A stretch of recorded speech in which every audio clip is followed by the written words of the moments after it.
All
right, fuck it. We'll go right into it. How's everybody doing? Let's go. Let's go. Welcome back. Welcome back. Welcome back. So everybody wanted to get into Biden's Oval Office address. So I figured we'll do that. Make sure everybody gets their eyes on it. How's everybody doing? What's up, Alton? How are you? Hi, Tanya. How are you? What's up, Brandon? Hey, Crystal. Hey, Albert. How's everybody doing? Hi, Tanya. Thank you for your services. Hey, Tiff. Thank you for your services. Crystal, how's everybody doing? What's up, Greg? So this is, I think this is up to date here. So once it comes on, I'll click on the sound. Actually, I think the sound's on, so I should probably click it off for the time being. But how's everybody doing? Thank you for joining me. This is Blunt Politics. I'm Boston Brian. Make sure you hit the like button. That would be fantastic if you could do that. If you could share it out. If you could subscribe, even better. If you do all three of them, that would be fantastic. But yeah, we got a lot to get into. Again, Pete KEG-seth, not only just a great nickname. He's on. Oh, shut up. I'm speaking to you tonight from the Oval Office. Before I begin, let me speak to important news from earlier today. After 8 months of nonstop negotiation, by my administration, a ceasefire and a hostage deal has been reached by Israel and Hamas, the elements of which I laid out in great detail in May of this year. This plan was developed and negotiated by my team and will be largely implemented by the incoming administration. That's why I told my team to keep the incoming administration fully informed, because that's how it should be, working together as Americans. This will be my final address to you from the American people from the Oval Office, from this desk as president. And I've been thinking a lot about who we are and maybe more importantly, who we should be. Long ago in New York Harbor, an iron worker installed beam after beam, day after day. He was joined by steel workers, stonemasons, engineers. They built not just a single structure, but a beacon of freedom. The very idea of America was so big, we felt the entire world needed to see. The Statue of Liberty, a gift from France after our Civil War. Like the very idea of America, it was built not by one person, but by many people from every background and from around the world. Like America, the Statue of Liberty is not standing still. Her foot literally steps forward atop a broken chain of human bondage. She's on the march, and she literally moves. She was built to sway back and forth to withstand the fury of stormy weather, to stand the test of time because storms are always coming.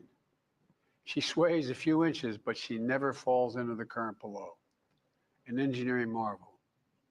The Statue of Liberty is also an enduring symbol of the soul of our nation, a soul shaped by forces that bring us together and by forces that pull us apart. And yet, through good times and tough times, we've withstood it all.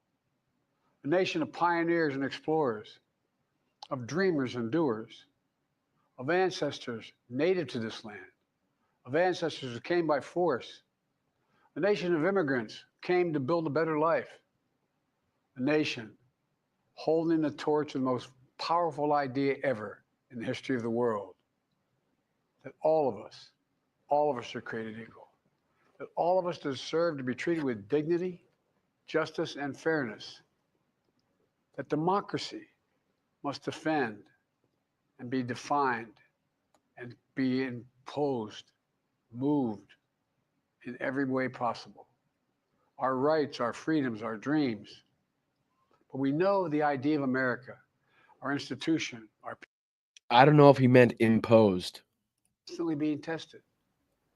Ongoing debates about power and the exercise of power, but whether we lead by the example of our power or the power of our example, whether we show the courage to stand up to the abuse of power or we yield to it. After 50 years at the center of all of this, I know that believing in the idea of America means respecting the institutions that govern a free society, the presidency, the Congress, the courts, a free and independent press, institutions that are rooted, they just might not reflect the timeless words, but they echo the words of the Declaration of Independence. We hold these truths to be self-evident. Rooted in the timeless words of the Constitution, we the people. Our system of separation of powers, checks and balances, it may not be perfect, but it's maintained our democracy for nearly 250 years, longer than any other nation in history that's ever tried such a bold experiment. In the past 4 years, our democracy has held strong. And every day I've kept my commitment to be president for all Americans through one of the toughest periods in our nation's history. I've had a great partner in Vice President Kamala Harris. It's been the honor of my life to see the resilience of essential workers getting us through a once-in-a-century pandemic, the heroism of service members and first responders keeping us safe, the determination of advocates standing up for our rights and our freedoms instead of losing their jobs to an economic crisis that we inherited. Millions of Americans now have the dignity of work. Millions of entrepreneurs and companies creating new businesses and industries, hiring American workers, using American products.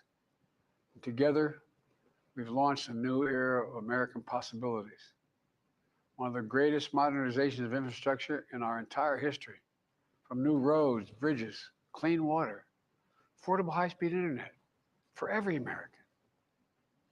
We invented the semiconductor, smaller than the tip of my little finger, and now is bringing those chip factories and those jobs back to America where they belong, creating thousands of jobs. Finally, giving Medicare the power to negotiate lower prescription drug prices for millions of seniors. And finally, doing something to protect our children and our families by passing the most significant gun safety law in 30 years and bringing violent crime to a 50-year low, meeting our sacred obligation to over 1 million veterans so far who are exposed to toxic materials, and to their families, providing medical care and education benefits and more for their families. You know, it will take time to feel the full impact of all we've done together. But the seeds are planted, and they'll grow and they'll bloom for decades to come. At home, we've created nearly 17 million new jobs, more than any other single administration, a single term. More people have health care than ever before. And overseas, we've strengthened NATO. Ukraine is still free. And we pulled ahead of our competition with China and so much more. I'm so proud of how much we've accomplished together for the American people. And I wish the incoming administration success because I want America to succeed. That's why I've held my duty to ensure a peaceful and orderly transition of power, to ensure we lead by the power of our example. I have no doubt that America is in a position to continue to succeed. That's why my farewell address tonight, I want to warn the country of some things that give me great concern. This is a dangerous concentration, and that's the dangerous concentration of power in the hands of a very few ultra-wealthy people. And the dangerous consequences if their abuse of power is left unchecked. Today, an oligarchy is taking shape in America of extreme wealth, power, and influence that literally threatens our entire democracy, our basic rights and freedoms, and a fair shot for everyone to get ahead. We see the consequences all across America, and we've seen it before. More than a century ago, but the American people stood up to the robber barons back then and busted the trusts. They didn't punish the wealthy, just made the wealthy play by the rules everybody else had to. Workers want rights to earn their fair share. You know, they were dealt into the deal, and it helped put us on a path to building the largest middle class, the most prosperous century any nation in the world has ever seen. We've got to do that again. In the last 4 years, that is exactly what we've done. People should be able to make as much as they can, but play by the same rules, pay their fair share of taxes. So much is at stake. Right now, the existential threat of climate change has never been clearer. Just look across the country, from California to North Carolina. That's why I signed the most significant climate and clean energy law ever in the history of the world, and the rest of the world is trying to model it now. It's working, creating jobs and industries of the future. Now, we've proven we don't have to choose between protecting the environment and growing the economy. We're doing both. But powerful forces want to wield their unchecked influence to eliminate the steps we've taken to tackle the climate crisis, to serve their own interest for power and profit. We must not be bullied into sacrificing the future of our children and our grandchildren. We must keep pushing forward and push faster. There's no time to waste. It's also clear that American leadership in technology is an unparalleled source of innovation that can transform lives. We see the same dangers of the concentration of technology, power, and wealth. You know, his farewell address, President Eisenhower spoke of the dangers of the military-industrial complex. He warned us then about, and I quote, the potential for the disastrous rise of misplaced power, end of quote. 6 decades later, I'm equally concerned about the potential rise of a tech-industrial complex that could pose real dangers for our country as well. Americans are being buried under an avalanche of misinformation and disinformation, enabling the abuse of power. The free press is crumbling. Editors are disappearing. Social media is giving up on fact-checking. The truth is smothered by lies told for power and for profit. We must hold the social platforms accountable to protect our children, our families, and our very democracy from the abuse of power. Meanwhile, artificial intelligence is the most consequential technology of our time, perhaps of all time.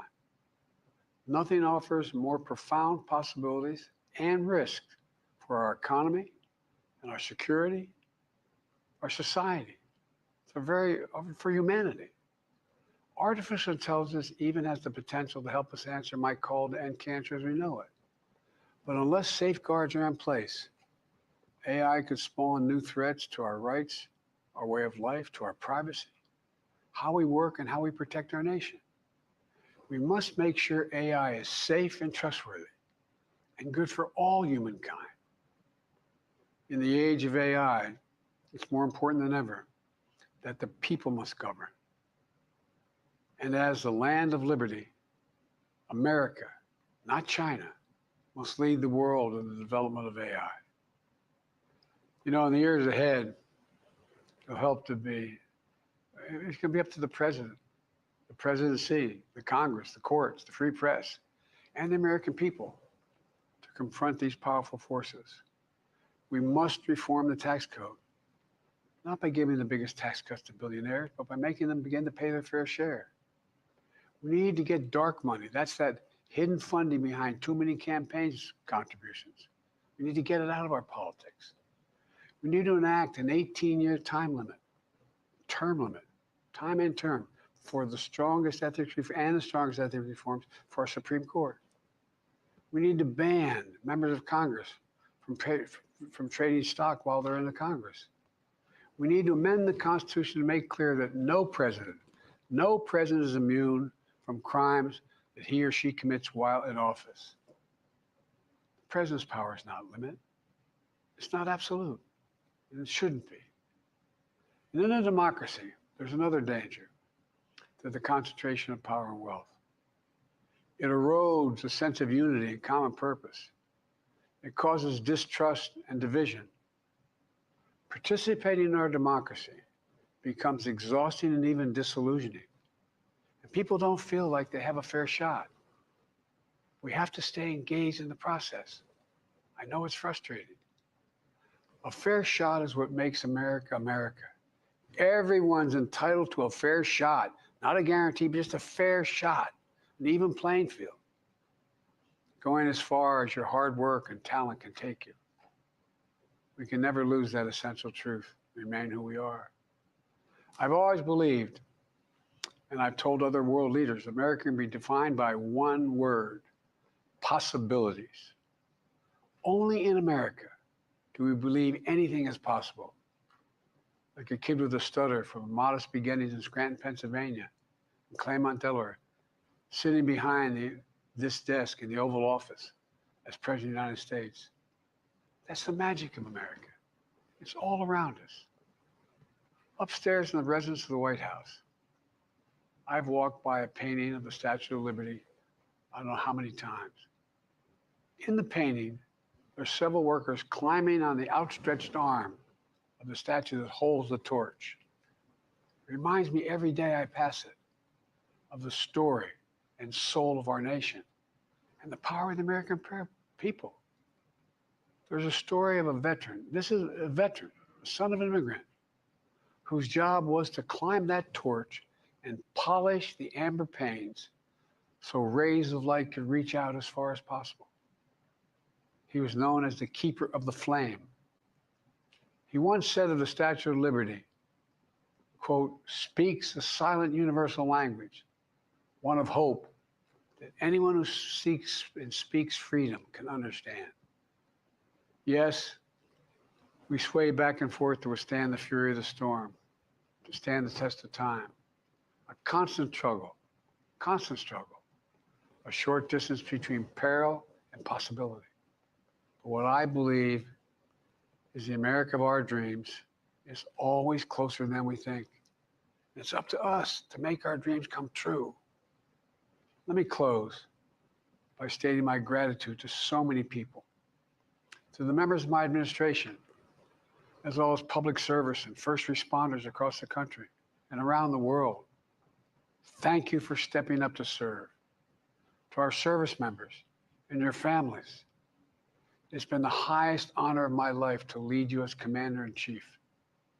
And of course, to Kamala and our incredible partner, the historic Vice President. She and Doug have become like family. And to me, family's everything. My deepest appreciation to our amazing First Lady who was with me in the Oval today. For our entire family. You're the love of my life and the lives of my love.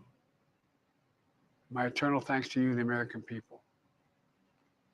After 50 years of public service, I give you my word I still believe in the idea for which this nation stands. A nation where the strength of our institutions and the character of our people matter and must endure. Now it's your turn to stand guard. May you all be the keeper of the flame. May you keep the faith. I love America. You love it too. God bless you all. May God protect our troops. Thank you for this great honor.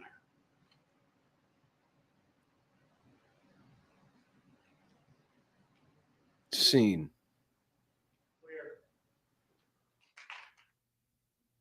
Clear, and you can hear him clapping in the room. All right, well, that was cool. What do you guys think in the chat? Like I said, he's a complicated president, you know?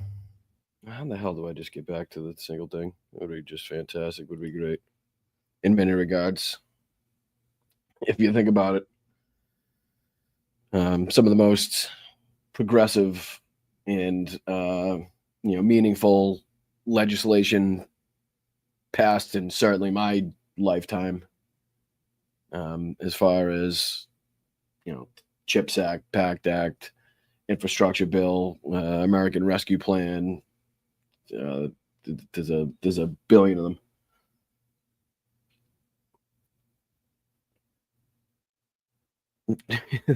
Insane. So, yeah, sorry to mislead. I didn't want to mislead anybody. I didn't mean to mislead anybody on the title. But again, I was going to look on that a little later, but a lot of people wanted to hear it. A lot of people wanted to see it. And if you guys wanted to see it, I feel like it was necessary to put on there. But yeah, again, a very consequential president. Again, as with every president, I feel like some things that he did great, some things we could agree upon, some things we could disagree upon. Thank you, Celeste. I appreciate you. Lisa, well, sorry. No, that wasn't my intention to get people emotional at all.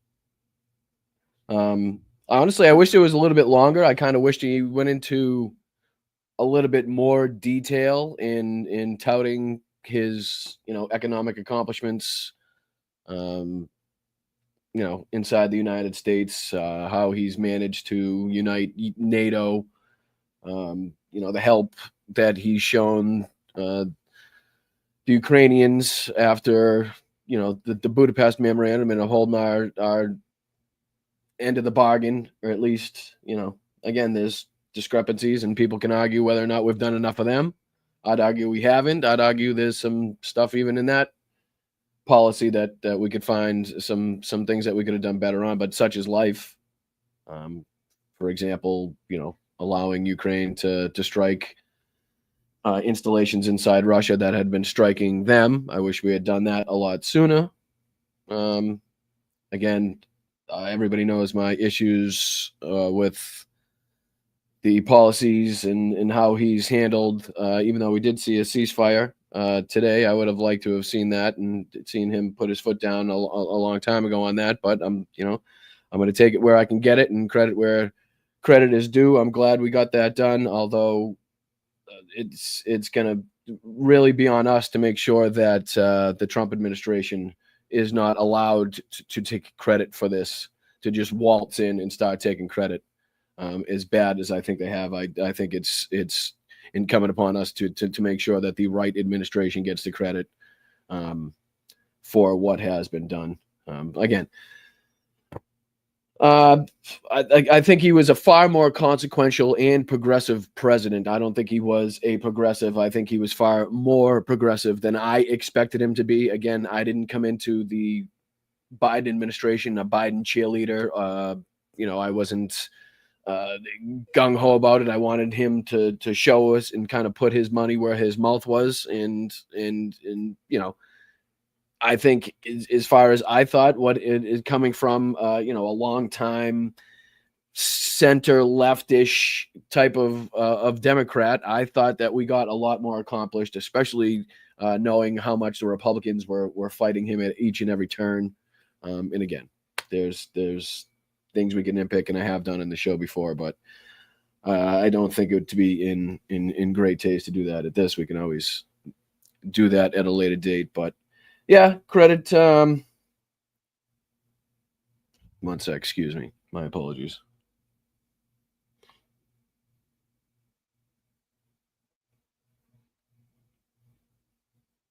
Sorry, just getting updates on a family matter. But yeah, so again, what's it say? Please take a second. Yeah, please, if you guys would like, share, and subscribe, that would be fantastic. But I appreciate it. Again, thank you guys for, recommend I put that on. Again, I was going to watch it at a later date. I wasn't going to watch it live, but I'm glad I was able to catch your reaction and see what the chat was thinking during that. So thank you. And again, we kind of hopped right into that. So again, thank you if you're just joining us. I'm Boston Brian. This is Blunt Politics. Again, if you could like, share, subscribe, that would be fantastic. Thank you to everybody that hopped into my chat with Sandy last night from Left of the Box. She's up in Canada and gave me a good quizzing on some Canadian facts that I failed miserably. I think she said that I did better than some Americans have done on there, so I feel good about that. But again, not too happy with my performance. So thank you to everybody. I recommend you guys check out that channel. Again, uplifting any channel that we possibly can around here that, like I said, has the same policies, same beliefs, ideals, ways that we can get there, things that we want to help, people that we want to help. So yeah, if anybody could check out Sandy's channel of Left of the Box, that would be very, very much appreciated. So thank you to everybody that stopped in last night to say hi, and anybody that's watched our chat since then. I would thank you very much. And again, just a housekeeping note, next Sunday show. So this Sunday show coming up, we will have Brittany Page on. So that is a chat that I'm really looking forward to. So don't miss out this upcoming show on Sunday. We're going to be chatting with Brittany Page. So fantastic guests coming on, fantastic people that I've had the privilege so far of chatting with in the YouTube space. So I'm very lucky. And I appreciate their time, anybody that has me on. So thank you very much. I really do appreciate it. What's up, Michael? Hi, Diane. Yeah. I feel like I sound like crap right now.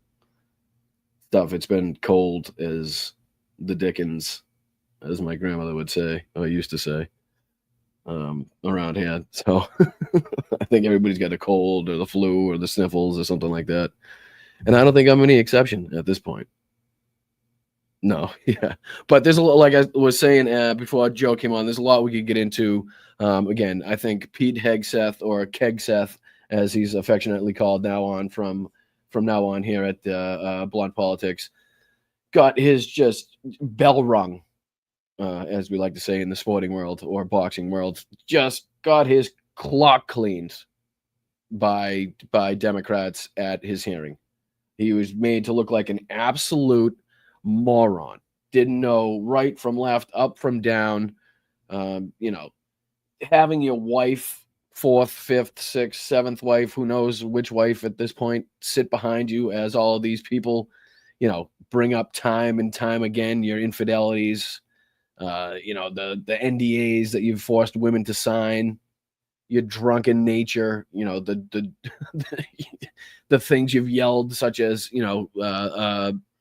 death to Muslims, like Pete Hegseth did, asking, has this happened? Did this lady, was this true that under your, supervision, this woman was allegedly sexually assaulted and filed a police report? Oh, geez, like every single bit of it was pretty good. And I tweeted this out, but it's like, it just seemed really convenient to me that the chairman of the committee just so happened to have a single random letter from a family member or a friend or an ex-coworker or somebody that would be implicated that used to have stake in the vets associations that he used to be at, which were, cited for, money problems, sexual misconduct allegations, drunkenness, as I was saying. These people obviously would not like to be implicated in any of that, right? So if any one of those stories is said to be a reason why a person isn't, nominated, or their their nomination isn't confirmed for them to be Secretary of Defense, you can be damn well that's going to be scrutinized, right? So a lot of people are going to go back and continue to look at the vets associations that Pete Hegseth used to work for and what happened with the money and the allegations. And maybe the FBI might do their fucking job and start talking to ex-wives, family members, like they're supposed to do in a background check, right? But seemingly haven't done to Pete Hegseth. Or why we haven't demanded that Pete Hegseth talk to Democratic senators as well as Republican senators. It seemed like every fucking Democrat senator that was on that fucking panel was like, hey, you know, we sent you a bunch of fucking requests to meet and talk, and, you know, funny, you didn't have any time for us. But it seems like everybody on that side of the aisle got their time and their questions answered. But nobody on this side. It's funny how that worked out, huh? So we can take a look at that. Again, I was going to take a look at the, let's see here. Let me pull this up right now. See if we can hop right into it. See if this is already pulled up to the spot that I want. Let me share this tab instead. Let me go to, I never know which one of these to press. Oh, I think it's that one. Yeah, let's go. Hopefully it stayed at the right place. It never, ever does. Never, ever does it stay at the right place when I want it to. So let's see what happens when I press play. I'm looking forward to this opportunity to talk. I want to return to the. All right, so just leading into this, this is just we'll go through a few of these because I think there's a few good moments in this hours long bashing of Pete Hegseth and just the Republicans' piss poor attempt to try to I don't know, drive. Like, I guess they must have had a bet coming into this, like how many times, like, okay, who here thinks they can say DEI and woke the most amount of times today? Okay, the senator from Wyoming, how many times do you think that you can say DEI and woke in this proceeding today? Just 200? Okay, we got 200. Anybody take us on 200? Anybody? 250? Okay, 250 over here from this guy. It's like, it was just an attempt on literally how many times they could force feed these buzzwords into the public zeitgeist from in front of these cameras. It was kind of fucking despicable. But this is Tim Kaine's ass kicking of Pete Hegseth. Well, I figured we'd just start off here and we can kind of mosey our way through it. I was going to name this Friendly Fire, but they're not very friendly with Pete Hegseth, so I don't think it made sense. But again, they're both United States, Senate and military. So I figured Friendly Fire was a good, but again, I didn't know if YouTube would like that either. So, all right, let's get into just a little bit of this one. Turn to the incident that you referenced a minute ago that occurred in Monterey, California in October 2017. At that time, you were still married to your second wife, correct? I believe so. And you had just fathered a child by a woman who would later become your third wife, correct? Senator, I was falsely charged, fully You- investigated, and completely cleared. So you think you were completely cleared because you committed no crime? That's your. And I love the way he went about doing this too, because it kindly totally goes at, the Christian family first, nuclear family bullshit that you hear on the right all the fucking time. So it kind of doesn't even, it almost lets Pete take the sexual assault allegations out of it that he can say are by an anonymous source. It's not talking about his alcoholic behavior, which, he can say are just smears by the media and, again, anonymous sources, which they aren't, but apparently they're not allowed to bring up the names, as we'll hear in this, because Tim Kaine actually says, well, they're not anonymous. We've seen the friggin' we've seen the quotes and the shit in the names next to them. So as to why they can't bring it up more on this, I'm not 100% sure. Maybe there's some rule behind it where they're not allowed to bring up names or something like that, but I'm not sure. But I think it's a beautiful tactic that he brings here, really drilling down on the infidelity part, not even the assault. As important as both those things are, don't misquote me here, don't get me wrong, as important as though, but it doesn't let Pete kind of weasel his way out of it with anonymous allegation bullshit, right? This is kind of, okay, these are things that you have admitted happened. You did sleep with this lady, this is your third wife, you did cheat on your second wife, so these are things. So how can you how do you, how do we trust your judgment going forward? So I think it's a great tactic by Tim in this one. So here we go. That's your definition of cleared. You had just fathered a child 2 months before by a woman that was not your wife. I am shocked that you would stand here and say you're completely cleared. Can you so casually cheat on a second wife and cheat on the mother of a child that had been born 2 months before, and you tell us you are completely cleared? How is that a complete clear? Senator, her child's name is Gwendolyn Hope Hegseth, and she's a child of God. Yeah, no, not the question at all. Not the question. If you want, I can go back a second. We can replay the question. Shouldn't take long. Clear. Senator, her child's name is Gwendolyn Hope Hegseth. I thought that I was going to say, does he say it's a child of God next? Hold on.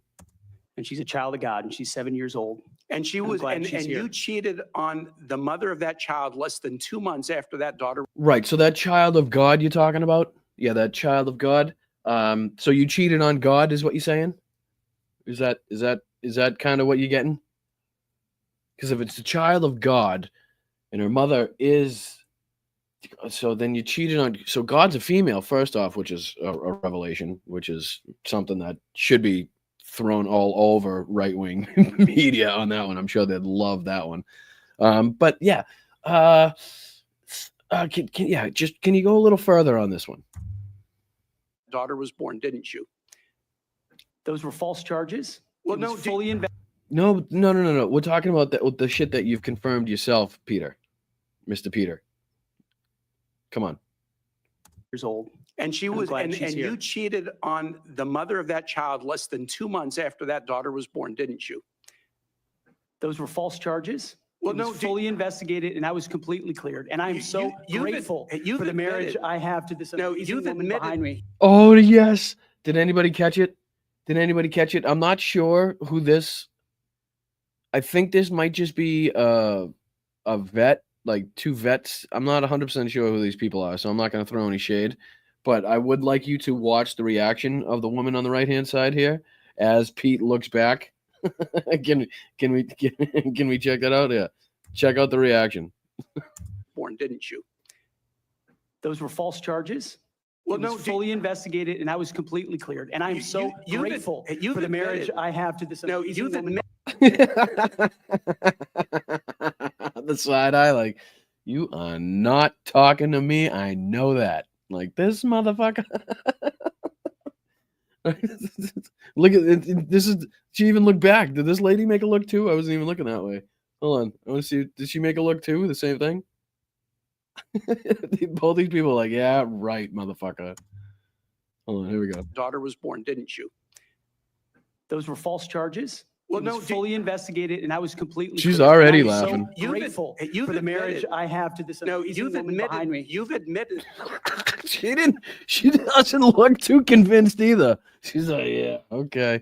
Yep. Ain't nobody buying that. We know what you fucking fought about last week. You weren't saying that when she called me to the house at 3 a.m. because you fucking psycho and drunk ass was throwing shit around the house because you had to be to work in fucking 3 hours on the C team at Fox fucking weekend.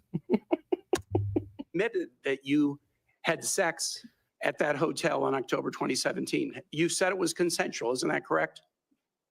Anything, You've admitted that it was consensual, and you were still married, and you just had a child by another.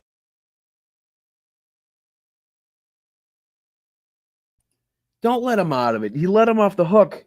Did you see that? You had him. You had him at a watch. I don't know why he continued to ask questions. To ask the question. You should have just let him try. Over 2017. You said it was consensual, isn't that correct? anything, Anything?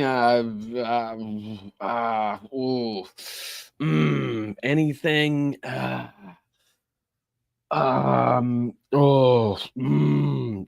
Like, I feel like that's how long it would have kept going, but Tim kind of butts in here. Hold on. You've admitted that it was He should have just. He had nothing. He had absolutely nothing. he was literally happy to be saved. Watch Pete's face. Watch Pete's face when he gets saved in this one. Isn't that correct? Anything, You've admitted that it was consensual and you were still married. Do you hear somebody saying yes in the background? Hold on. I'm going to shut my mic off for a second. So I'm going to mute myself for a second. Let me know if you hear, after he asks his question, let me know if you hear somebody very faintly in the background say yes. Maybe it's somebody, maybe it's somebody sitting next to him. Hold on. Let me see if I can get it there. Ready? At that hotel in October 2017. You said it was consensual. Isn't that correct? anything, You've admitted. You hear that? You hear that? Right after he says anything, you can hear somebody say yes. Is he like sitting next to a lawyer or something that is like compelled to answer? Did anybody else hear that? It was consensual. Isn't that correct? anything, You've admitted that. Anything? Yes. That's great. I don't know who it was, but I like what's going on. These people didn't seem to be letting him get off the hook. Weren't letting him seem to be getting off the hook with this. That it was consensual, and but he did. I wish he just let him go on with like trying to figure out, because Pete's like, yes, he said something. Shit, ask me something else, please. Ask something. Anything else would be great. Anything. you were still married, and you just had a child by another woman. again, How do you explain your completely judgment? false charges against me, You no, fully investigated, and I was you- completely clear. you have admitted. He's just sitting there. He's straight lying straight to these people, right to their face, because and he knows it, because he's seen where he's already admitted to these things. But he said it was consensual. That's you're admitting it happened. You're just saying it was, both people agreed to it. Admitted that you had sex while you were married to wife 2 after you just had fathered a child by wife 3. Hold on. Now divide that by 3 and take that to the square root. We're going to talk about wife C and B next. And then we're going to go to wife CA. And then after that, we're going to do C. And then we'll have to drop down a line. We'll do C1, wife 1C3B. And then if we times that by 12, you should come out with the square root of Pete Hegseth's bullshit. If not, it might bring you into some fucked up time warp where you're right back to the square root of Pete Hegseth's first marriage. But you choose that fucking adventure. It's like a choose your own ending book. You never know where you're gonna end up.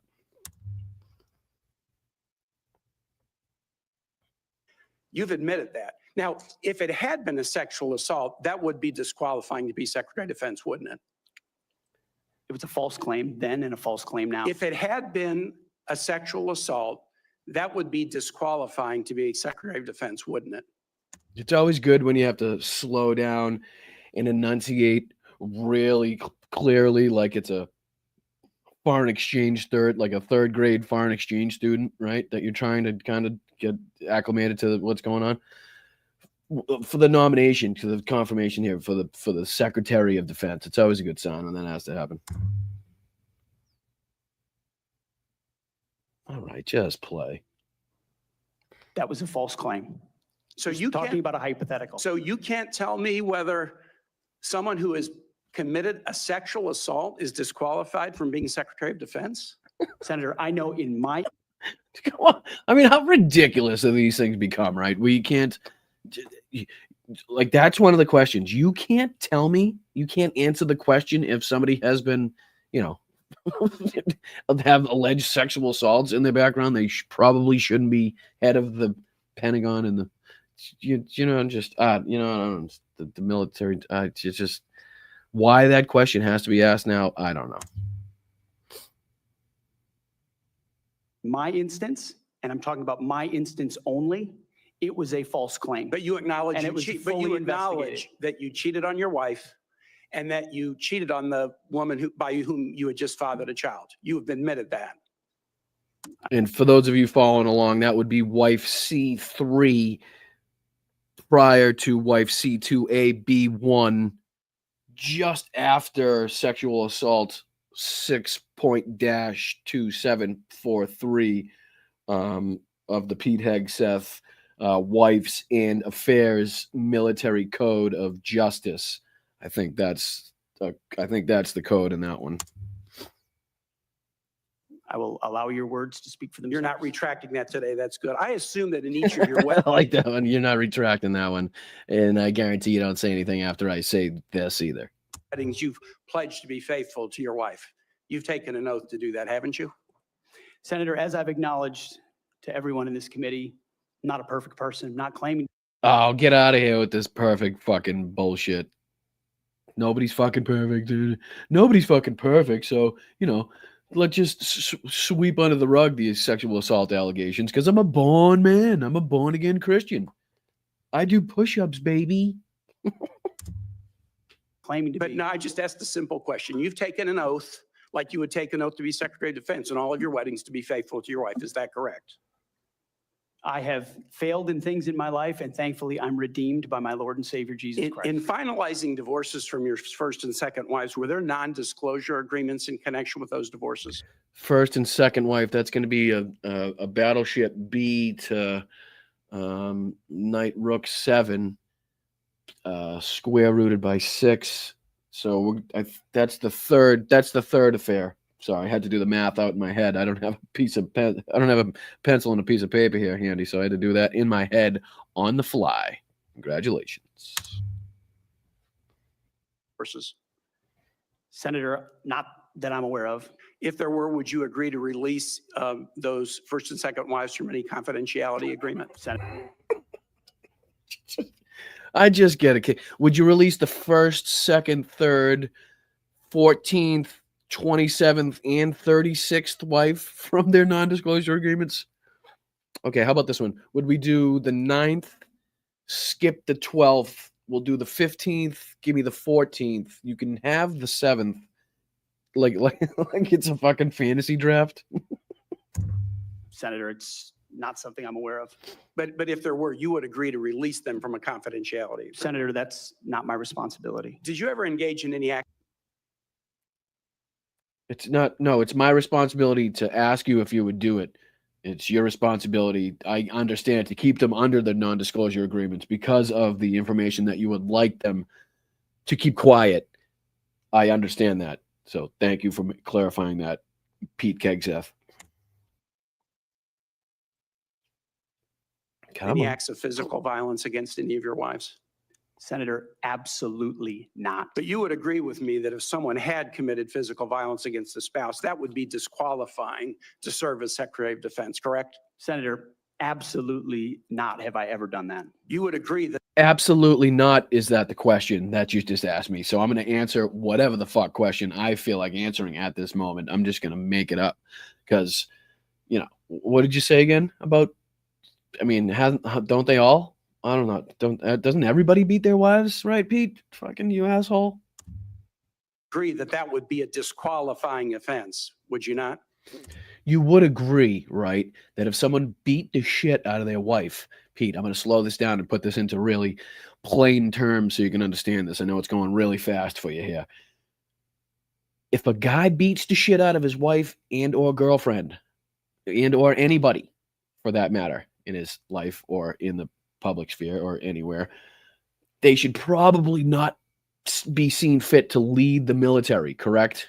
Is that putting it just plain enough for you? Is that simple enough? Like, it's not a gotcha. That's not a gotcha thing.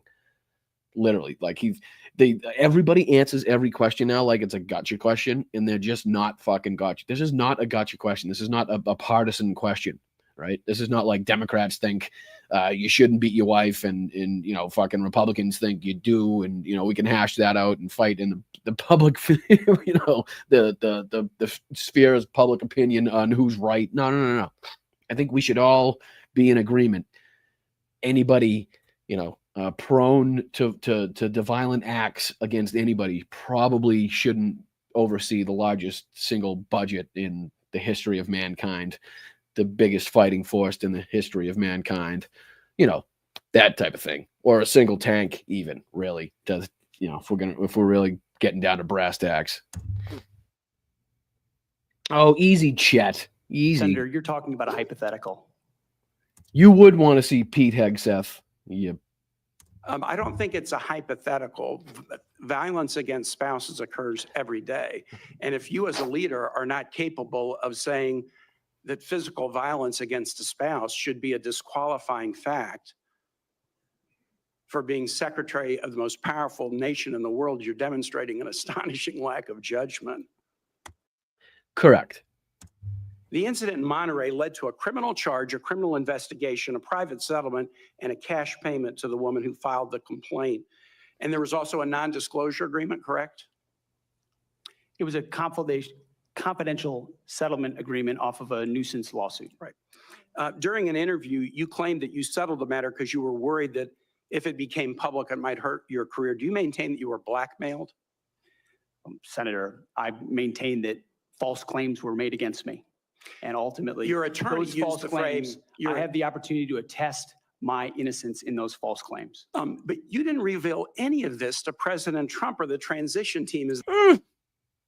Now, what would be the reason for that? Why would somebody, if you're innocent and you've been proven innocent and you know of your innocence, why would you not then come forth with such evidence that proves your innocence or even bring it up at all?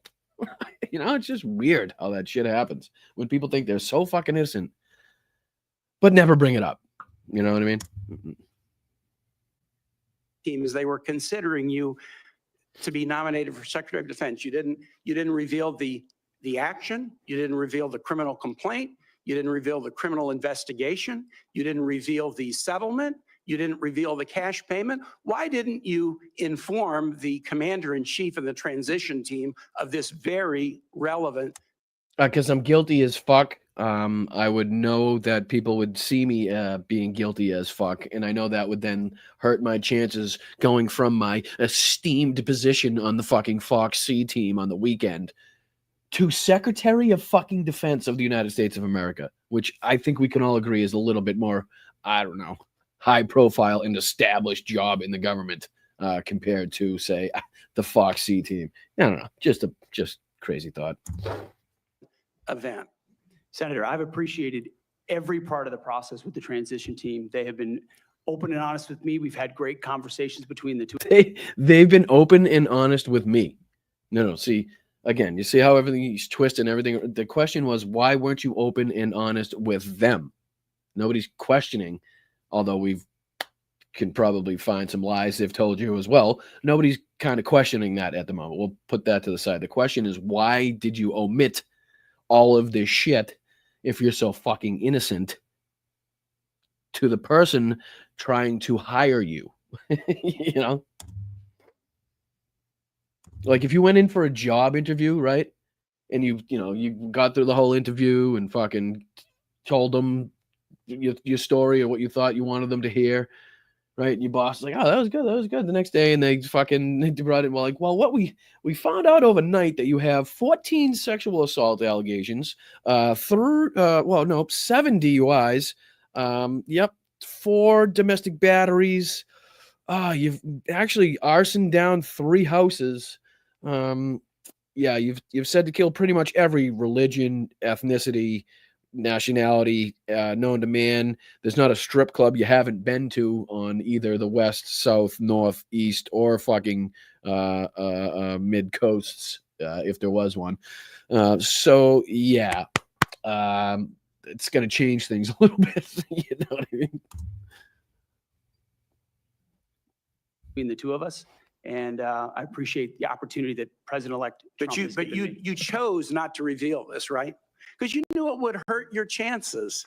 So you chose not to reveal this really important thing to the commander-in-chief of the transition team because you were It was a thing.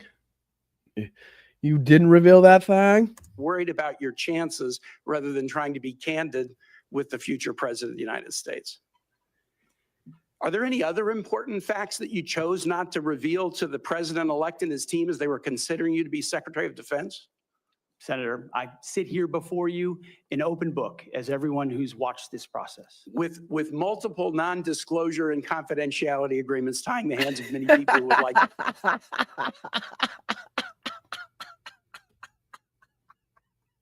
An open book with half the fucking pages ripped out. Right? The book's open. I took a Sharpie to all the words in the book. So it shall be a little hard to get through, but it's fucking open, baby. I left it wide open right there. Look at it. It's open. Can't read a fucking thing in it. But it shouldn't be hard to open. Fuck this guy, you motherfucker. What a snake oil salesman this prick is. would like to comment to us. Much has been made of your workplace behavior as a leader of nonprofit veterans organizations and as a Fox News contributor. Were you fired from either of the leadership positions with the nonprofits? I was the leader. I was the CEO of Concerned I know Veterans which for ones. America. Answer the fucking question, fucking Peter Filibuster. and Those executive two, director were of you Vets for fired? Freedom, Were you fired from either and I of was them? never fired from a Do you have veterans do organization. you have non-disclosure the blonde chick behind him is loving this. agreements with either of Fudge. those organizations? Not that I'm aware of, Senator. Many of your work colleagues have said that you show up for work under the influence of alcohol or drunk. I know you've denied that, but you would agree with me, right, that if that was the case, that would be disqualifying for somebody to be Secretary of Defense. Senator, those are all anonymous false claims, and the totality. Again, not the question he's asking. He's asking, and again, the reason why Pete Hegseth doesn't want to answer, and the reason why the senator is asking, is if in the future Pete Hegseth more stories are to come out corroborating or video evidence, or if he does something in the future, like drinking on the job or being drunk in public somewhere, whereas Secretary of Defense is a pretty much 24/7 job, then that would pretty much, they could use this hearing right here in this testimony as pretty much justification for his removal right on the spot, which is, again, what I'm sure Pete Hegseth's fucking lawyers have already told him and practiced and rehearsed and, told him how to bounce this shit and answer any question he doesn't want to answer any, directly and yada, yada, yada. But this is, if you're asking yourself, well, why doesn't he just answer the question? That's why he doesn't want to answer the question. Because if he does answer the question and say yes, that would absolutely be disqualifying. And then, I don't know, say 3 months from now, a video is to come out of Pete Hegseth somewhere where he's stumbling drunk and yelling about black people and Muslims and shit.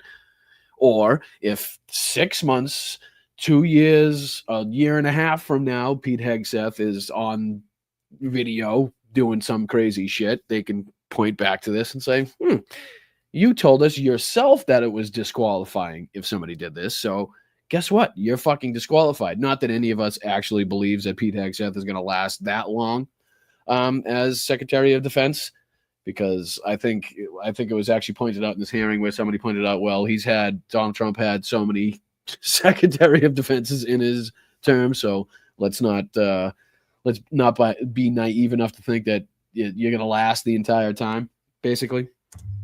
They're not anonymous. The letters on the record here. They're not anonymous. On the record, people We've who've seen worked with records me with at names Vets for attached to Freedom, Concerned Vets for America, and We've seen letters with names attached to them. Fox News One of your colleagues working said, hard every day on behalf of one of my your mission. colleagues said that you got drunk at an event at a bar and chanted "Kill all Muslims." Another. Yeah, that's, you know what? Can we? I'm sorry not to laugh at that, but Pete Hegseth is just a joke of a human being, which is what I'm actually laughing at. But the fact that right there isn't just a singularly disqualifying event, that a senator would even have to say that at a confirmation hearing, is just mind-boggling to me. It really is. It's mind-blowing that, like, the kill all Muslims part isn't a step too far for people. Is it too much to ask people for, like, the kill all Muslims guy not to be ahead of the military in the most lethal fighting force known to man? Is that too much to ask? I know Matt Gaetz, we gotta, did we get too much of our way with Matt Gaetz not being attorney general? Are we asking for too much to also not have Pete Hegseth be confirmed? But, you know, numbers, math, that's how math works, I guess. Another colleague, not anonymous, we have this, said that you took coworkers to a strip club. You were drunk. You tried to dance with strippers. You had to be held off the stage. And one of your employees in Well, I mean, to be fair, if like ever going to a strip club is singularly disqualifying, which not what Tim Kaine's saying, I'm being a little bit facetious and funny here. I'll never have a chance of running depending. I would just want. It's just not going to happen. in that event filed a sexual harassment charge as a result of it. Now, I know you deny these things, but isn't that the kind of behavior that, if true, would be disqualifying for somebody to be Secretary of Defense? Senator, anonymous false charges. They're not anonymous. And I'll just conclude and say this to the chairman. You claim that this was all anonymous.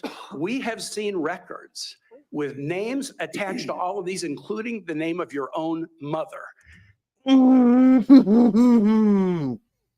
Oh.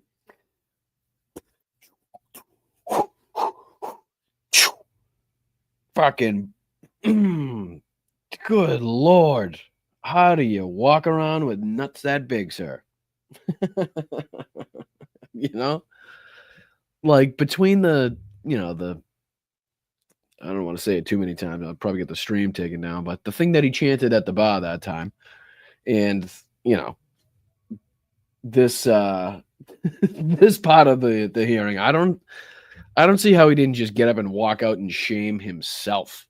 Like, good Lord, Pete.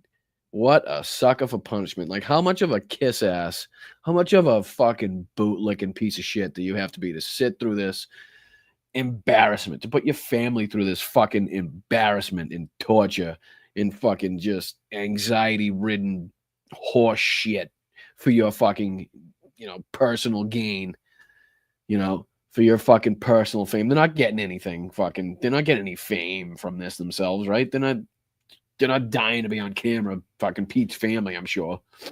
You know? I don't know. They're fucking scumbags, every single one. And let's see here.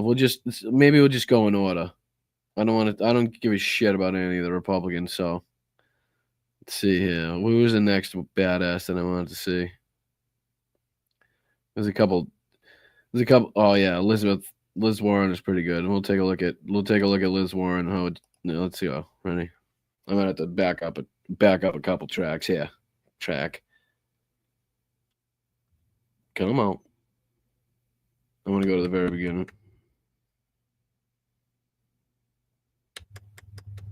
Come on now.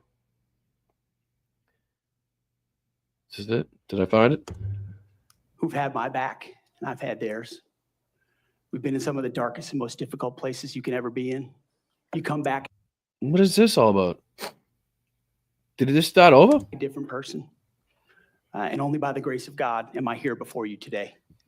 I'm doing this job. The grace of God and Johnny Walker. Johnny Walker, that's not a vet friend of mine. I'm talking about the alcohol. That's not a friend of mine. That's the booze. I mean, the booze. For them. For all of them. For them. These women behind me that have been giggling at me and laughing and making faces the whole time. It's for them. For them. Thank you, Mr. Hegseth. Senator Warren. Thank you, Mr. Chairman, and Mr. Hegseth, thank you. Thank you, for Mr. your Chairman, service. and this So piece of if you're shit in front of me. confirmed as Secretary of Defense, you will oversee our military, including about 250,000 women who currently serve on active duty in the Army, the Navy, the Air Force, the Space Forces, and the Marines. And I have serious concerns that your behavior toward women disqualifies you from serving in this role. Now, I've been trying to get answers from you for quite some time on this. You haven't wanted to meet or to answer any of my questions. So we'll just have to do it here and dive in. I want to pick up on some of the questions asked by Senator Shaheen and Gillibrand and Hirono. And I just want to make sure we have a list of some of. Tell me that guy doesn't look like he's been in every fucking Wild West movie since 1951. Is that the guy that sells catheters? Is that the catheter guy? I'm I'm a cowboy and I calf, and it hurts, but only a little. I've been calving since 1962. My tubes are clean, and so are you. Let me tell you about this deal we got here. So, well, hold on. Hold on. Some of the facts that I No, think are undisputed. Liz, zip it. I didn't say to talk it. Hold on. I have to know. Hold on. I have to know this guy's name. I forget his. I should know it too. He's all right. He's in this movie. Let's see here. What's his name? What's his name? Tom Selleck. No, that's not it. Who's it? No, not Tom Selleck. That's not who I'm thinking of. Although it looks like a rough Tom Selleck. Who's the guy that's in all the westerns? Got the really deep voice, the white mustache like that. God damn. Why the hell can't I think of his name? Sam Elliott. That's what it is. Thank you, Josh. Thank you. Thank you. Appreciate it. Sorry, I just a little off track here. All right, don't tell me I can't look at both screens and read the chat. I only got 2 eyes. That's 3 things. So one of them is gonna get missed. Unless you can teach me how to read with my nose or something. What is this? What happened?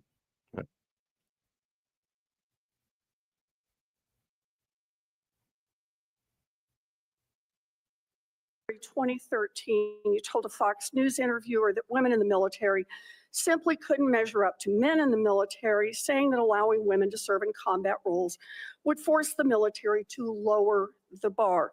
You picked up on that same theme in 2015, making remarks on Fox News, referring to women in combat as, quote, it would erode standards. June 2024, you said on Ben Shapiro's podcast, quote, women shouldn't be in combat at all. And right. And he also said this, I don't know if we'll get to this point where he said he didn't think, actually, she might bring it up, but if she doesn't, where Pete talks about how he doesn't think that, women in the military can carry, artillery shells or, even carry their rucksacks or anything like that, which they've been doing for years and years. You know what I mean? Why they would all of a sudden have a problem now, I don't know. Which is exactly why they have, physical fitness tests and qualifications and standards and levels of things. They don't just let any random Joe Schmo Molly in there. You got to be qualified and trained. And again, why they make it seem like it's something that is unattainable for a woman to do is ridiculous. And then, of course, we've talked about it in 2024. You published a book, and you say on page 26 of your book, we need moms, but not in the military, especially in combat units. Page 48 of your book, you claim that women should not be in combat roles, because men are distracted by women. And then 10 weeks ago, you appeared on the Sean Ryan show and said, I'm straight up just saying we should not have women in combat roles. Now, I presume you recall making all these statements?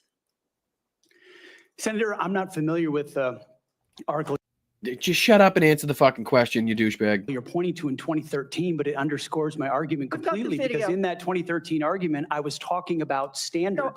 So Standards are what it's always been about, Let's not have Senator. this same fight again. Always been about Senate I've quoted standards. you directly. We've got the video. We're happy to show it. But I want to be clear here. For 12 years, you were quite open about your views, and your views were... Ma'am, do you know anybody that needs a calf? Because, boy, have I got a deal for you. Can't get that out of my head. consistently the same. Women are inferior soldiers, sailors, Marines, airmen, and guardians. And in case anyone missed the point, and these are your words from 10 weeks ago, women absolutely That looks like the first George Washington McClintock that ever existed. Right? Sorry. straight up should not be permitted to serve in combat. And I notice on each of these quotes, those are said without qualification. It's not by how much you can lift or how fast you can run. They don't belong in combat period, or your words, straight up. And then on November 9th, 2024, just 32 days after your last public comment saying that women absolutely should not be in combat, you declared that, quote, some of our greatest warriors are women, and you support having them serve in combat. Now, that is a very, very big about face in a very, very short period of time. So help me understand, Mr. Hegseth, what extraordinary event happened in that 32-day period that made you change the core values you had expressed for the preceding 12 years? Senator, again, I very much appreciate you bringing up my comments from 2013, because for me, this issue has always been about standards.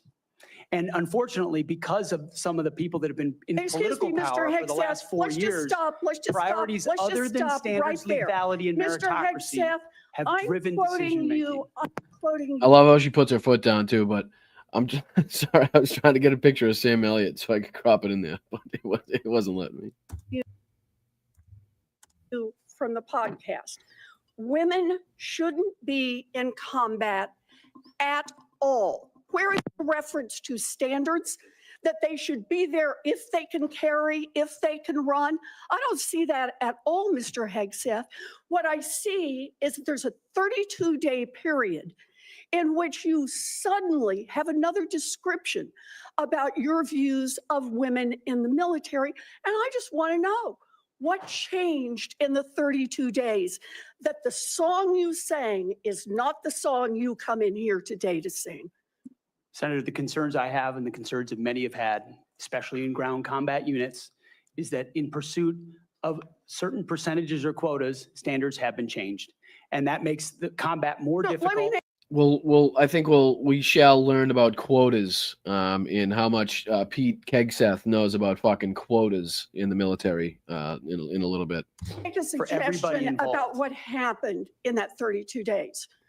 You got a nomination from President Trump. Now, I've heard of deathbed conversions, but this is the first time I've heard of. Ma'am, speaking of which, do you know Donald Trump? Does he need a calf? Because boy, have I got a deal for him. The nomination conversion.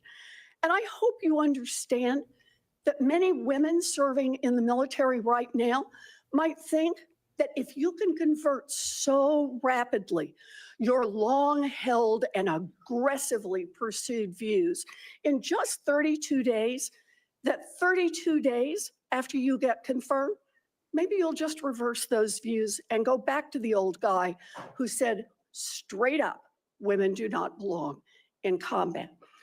Now, Mr. Hegseth, you have written, which is, as we call the Republicans, the party of 1950s, which is about as 1950 as it gets, right? When you talk about we need mothers, but not in the military, that means, we need mothers in the kitchen at the house, but, let the men do the men's shit. Well, we got it from here, ladies.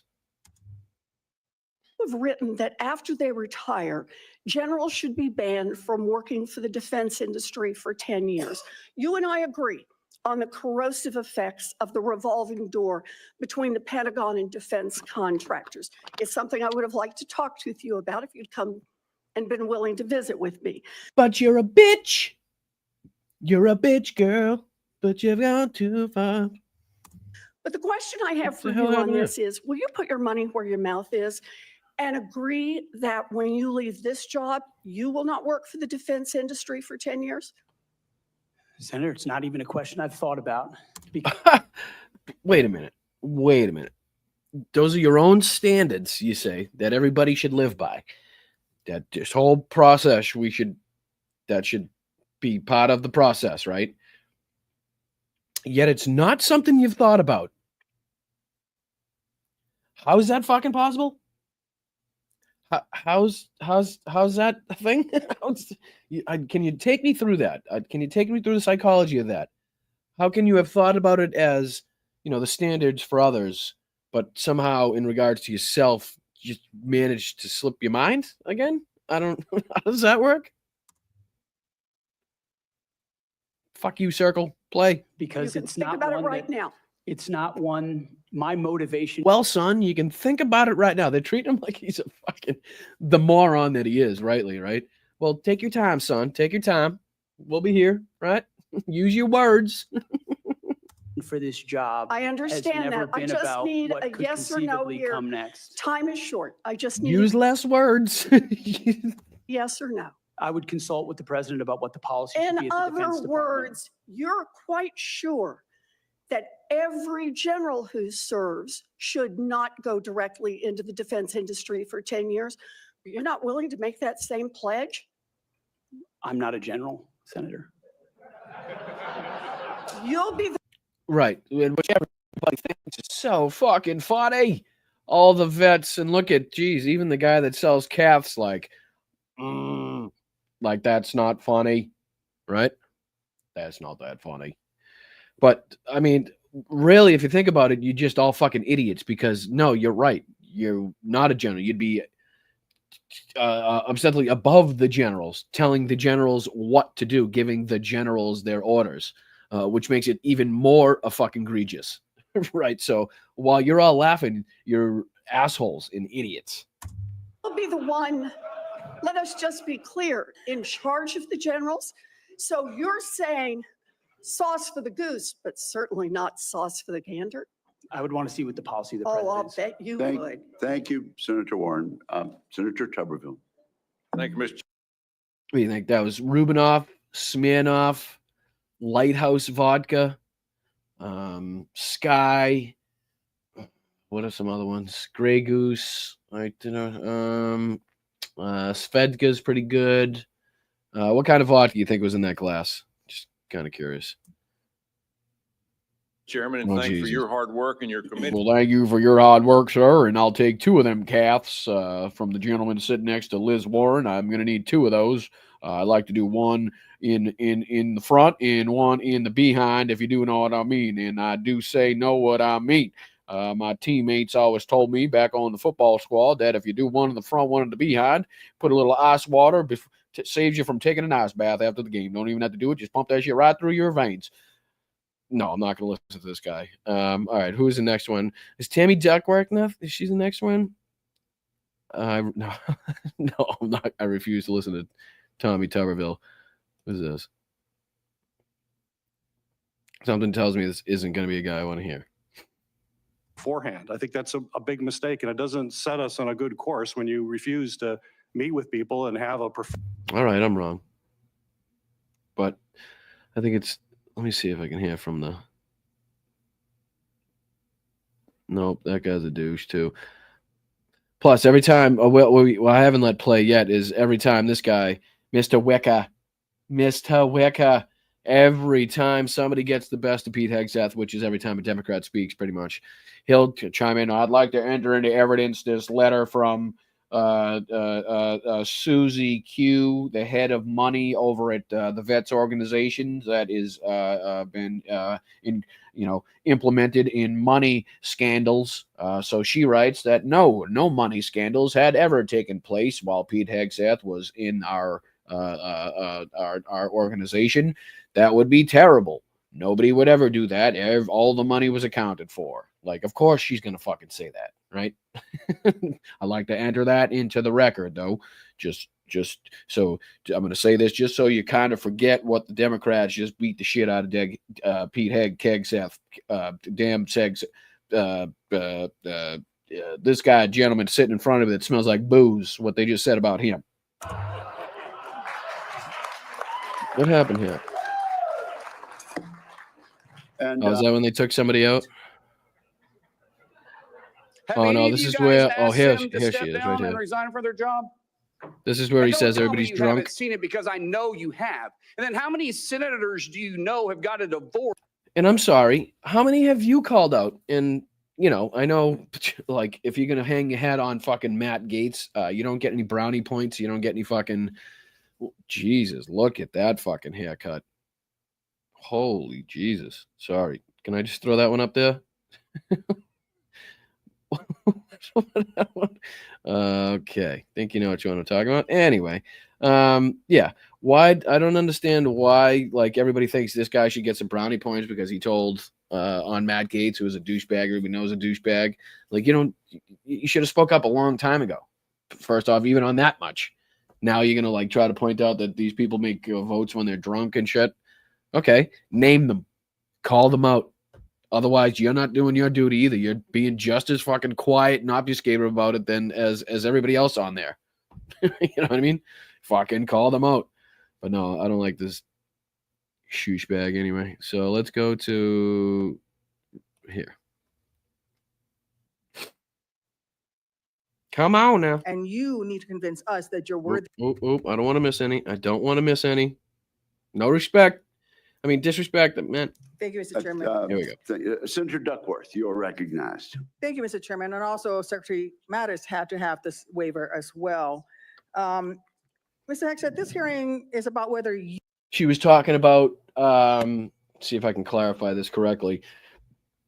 Well, she was talking about the waiver. Somebody had referenced a waiver that Secretary Lloyd Austin needed. He's saying that he needed a waiver because he used to work at a certain corporation and he hadn't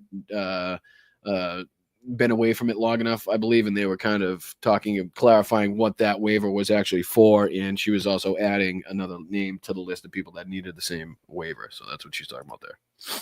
You are qualified to be Secretary of Defense, and one of the qualifications, to answer my colleague's question, is to actually win the votes of every member of this committee and to be confirmed by the United States Senate. And you need to convince us that you're worthy of that vote. Now, this is somebody that the women, if true to be vets, which I believe they are, I think that's why he had 2 rows of the vets that do support his nomination sitting behind him, and why he pointed to the people behind him. This is somebody that you'd think the women vets in that audience would have a great amount of admiration for and respect for, because having served herself and been, let's see here, let's go to this one. So yeah, she is in retired Army National Guard Lieutenant Colonel, serving as a junior United States Senator from Illinois since 2017. Let's see here. I'll go to her service, military service, following steps as her father, who served in World War II and the Vietnam War, and ancestors who served in every major conflict since the Revolutionary War. Duckworth joined the Army Reserve's Training Corps in 1990 as a graduate student at George Washington University, became a commissioned officer in the United States Army Reserve in 1992, and chose to fly helicopters because it was one of the few combat jobs open to women at the time. As a member of the Army Reserve, she went to flight school, later transferring to the Army National Guard, and in 1996, entering the Illinois Army National Guard. Duckworth also worked as a staff supervisor at Rotary International Headquarters in Evanston, Illinois, and was the coordinator at the Center for Nursing Research at Northern Illinois University, working toward her PhD in political science at Northern Illinois University. With interest in the political economy and public health of Southeast Asia, was later deployed to Iraq in 2004. She lost her right leg near the hip and her left leg below the knee from injuries sustained on November 12, 2004, when the UH-60 Black Hawk helicopter she was co-piloting was hit by a rocket-propelled grenade fired by Iraqi insurgents. She was the first American female double amputee of the war. The explosion severely broke her right arm and tore tissue from it, necessitating major surgery to repair it. Duckworth received the Purple Heart on December 3rd and was promoted to the rank of major on December 21st at Walter Reed Army Medical Center, where she was presented with an Air Medal and Army Commendation Medal. She retired from the Illinois Army National Guard in October 2014 as Lieutenant Colonel. So again, if the women sitting behind fucking Pete Hegseth want to be smug and laugh about stupid fucking jokes, which they know don't make any sense because they know the rank of which these people sit, they can at least show some fucking respect to Tammy, please. That would be fucking fantastic. vote, because the people of the state of Illinois voted for me to be their senator so that I could cast that vote when it comes to picking who is going to be the next Secretary of Defense. This hearing now seems to be a hearing about whether or not women are qualified to serve in combat, and not about whether or not you are qualified to be Secretary of Defense. Please try to tell Tammy that she's not qualified to serve in combat, or she wasn't qualified to serve in combat. I wish a motherfucker would. And let me just say that the American people need a SecDef who's ready to lead on day one. You are not that person. Our adversaries. Unequivocally, right? She's not asking questions so they can make a later determination. She's coming right out and say, you are not that motherfucker, okay? Period, point blank, end of story, and here's why. Watch closely during times of transition, and any sense that the Department of Defense that keeps us safe is being steered by someone who's wholly unprepared for the job puts America at risk, and I am not willing to do that. With that in mind, Mr. Hegseth, I want you to try to explain to the American people, this committee, who have to vote for you, and to our troops who are deployed around the world, why you are qualified to lead the Department of Defense. We already know that you've only led the largest, a 200-person organization. We already know that you so badly mangled. Sorry, I know I know it was answered in this. So she just said the largest organization. I don't even know if you led it, but was 200 people, right? U.S. military. Let's see here. Just curious. I think they said, I'm just curious the actual number. U.S. military population in 2020 is estimated to be a 1.3 active duty military personnel. This includes Army's largest military request for 400,000. So this service also saw a 30% increase in written contracts. Number of recruits increased from 200,000 in 2023 to 225,000 in 2024. Yeah, but the whole Pentagon, let's see.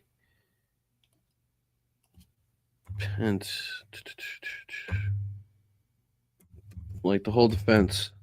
Like how many people work in the defense? But the U.S. population, no, I don't need that one. 40, what's it say? 40 million, 30 something million, something like that. All right, sorry, I was just curious. That was my own curiosity getting the best of me. Sorry. A budget that after you left, they had to bring in a forensic accountant to figure out what went wrong. And that the largest budget you ever managed was about $18 billion. You know, that is about 51. She said 18 billion there. Did she mean 18 million or 18,000?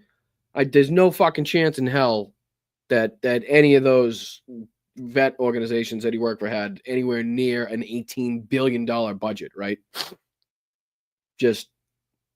just want to make sure that we're getting everything, the facts straight. I don't want people to think that this guy's actually run a budget of $18 billion before, right? Which in any way would make him qualified to run the DOD's budget. So just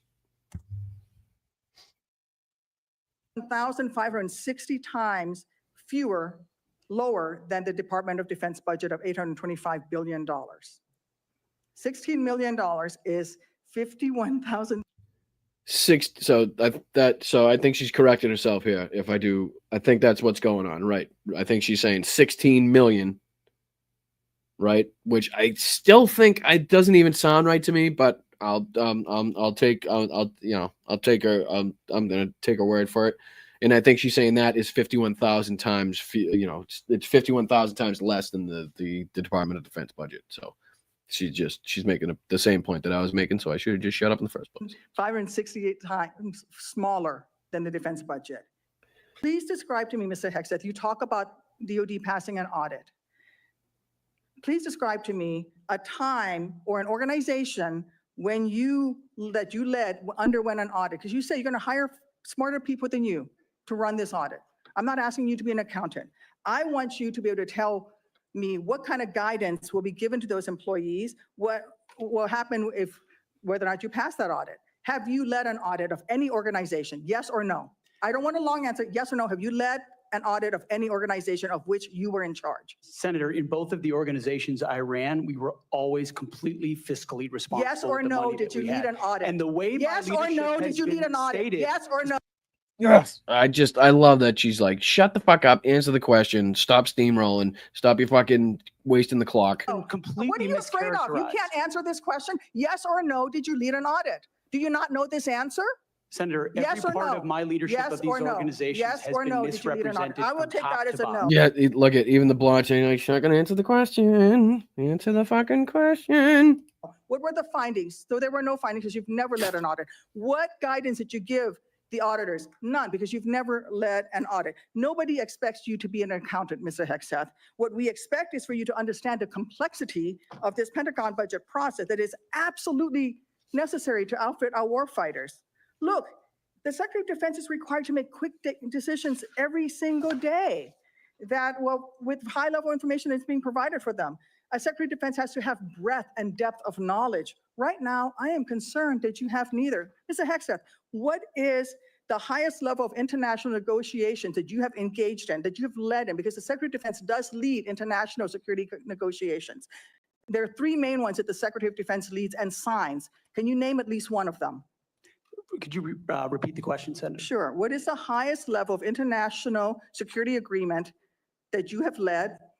And can you name some that the Secretary of Defense would lead? There's three main ones. Yeah, can you use that in a sentence? Yeah, country of origin on that one. Could you repeat it one more time for me? Can you use that in a sentence again? Thank you. Do you know? I have not been involved in international security arrangements because At any level whatsoever, just to clarify. I have not been in government other Okay. than serving in the military. So my job has But I did interview a guy from, a different country once, and I did sleep at a Holiday Inn Express last night. So there's that. been So to no, the lead answer is, men can and you women in name one of the combat. three main ones that the You're Secretary talking of about Defense defense signs? arrangements. I mean, NATO might be one that you're referring to. Might be. Status of Forces Agreement would be one of them. Status of forces agreement. I've been a part of teaching So- about status of forces agreements. But you don't inside remember to mention Afghanistan. it? Oh shit. Oh shit. You must have been a really good teacher. You're not qualified, Mr. Hegseth. You're not qualified. You talk about repairing our defense industrial complex. You're not qualified to that. You could do acquisition and cross-servicing agreements, which essentially are security agreements. You can't even mention that. You've done none of those. You talked about the Indo-Pacific a little bit, and I'm glad that you mention it. Love it. Let's go. Can you name the importance of at least one of the nations in the ASEAN, and what type of agreement we have with at least one of those nations? And how many nations are in ASEAN, by the way? I couldn't tell you the exact No, you amount of couldn't, nations in because you've that, not but I even know we have bothered to allies do- in South Korea and Japan and in AUKUS. You're off just a touch. Couple miles on that one. Couple miles. Go.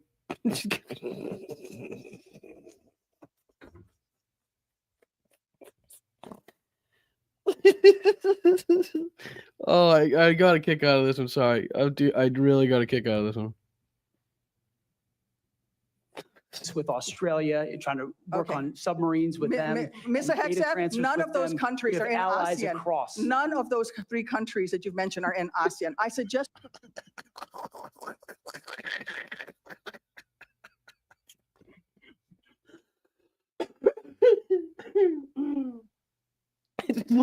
Let him cook, Tammy. He would have got there eventually.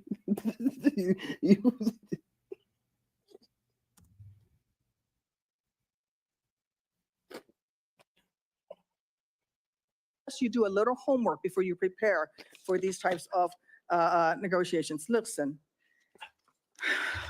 Mr. Hegseth, we ask our troops to go into harm's way all the time. We ask them to go into harm's way.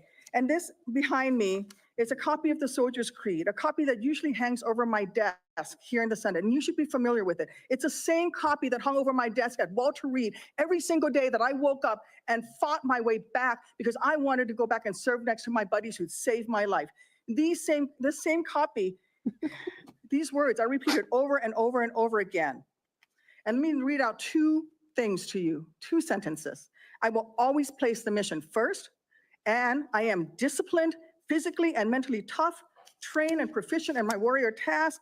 Mr. Hegseth, our troops follow these words every single day, and they man up and they pack their rucksacks and they go to war. And they deserve a leader who can lead them, not a leader who wants to lower the standards for himself or raising the standards for other people. And by the way, our troops already meet the standards. We ask troops to man that ship, fight that fire, fly that helicopter until their very last breath. I'm pretty sure a lot of you people have kids that weigh more than a lot of men could probably lift at any given time and for a prolonged period of time. Breath. And they do that every single day. They cannot be led by someone who's not competent to do the job. How can we ask these warriors to train and perform the absolute highest standards when you are asking us to lower the standards to make you the Secretary of Defense simply because you are buddies with our president-elect? And by the way, such a great line and point, right? Like you talk about the lowering of standards to allow women, or the lowering of standards to allow trans individuals, I guess, but you expect us to sit here and lower the standards to the lowest bar ever set so that you, a fucking Fox News host and somebody that has a just general military experience. And again, the questions that were asked of him, I forget who was asking him the questions earlier on in this proceeding, but when they're like, how many, what's the magazine of an M40? And it's like, well, how many can I carry? What's the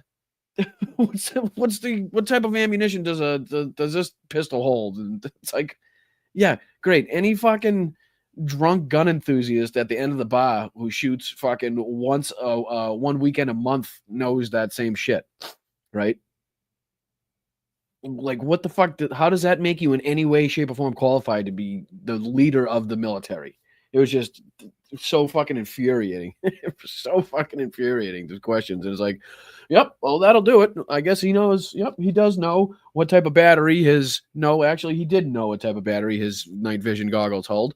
But he did know how many rounds a magazine, a 30-round magazine could hold. Yep, you guessed it right. He said 30. He said 30. So I guess that's all I got. That's all I got on my end here. That you clear him.